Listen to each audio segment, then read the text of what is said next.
ஒரு சமயத்தில் ஆற்றங்கரை ஓரமாக உள்ள ஒரு நாவல் மரத்தில் குரங்கு ஒன்று வசித்து வந்தது. அந்த நாவல் மரத்தில் இனிப்பான நாவல் பழங்கள் கொத்து கொத்தாக காய்த்து அந்த குரங்கின் பசிக்கு விருந்தாக இருந்தது. ஒரு நாள் ஒரு முதலை அந்த ஆற்றில் நீந்திக் கொண்டே வந்தது.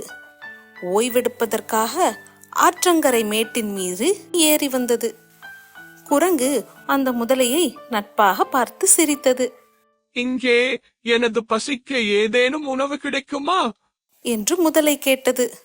எனக்கு இன்று இதுவரை உணவே கிடைக்கவில்லை, எனக்கு மிகவும் பசிக்கிறது என்றும் அந்த முதலை சொன்னது. அந்த குரங்கும் கனிவுடன், எனது நாவல் மரத்தில் நிறைய பழங்கள் இருக்கின்றன, வேண்டுமானால் அவற்றில் சிலவற்றை நீ சாப்பிட்டு பார்க்கிறாயா என்று கேட்டது குரங்கு.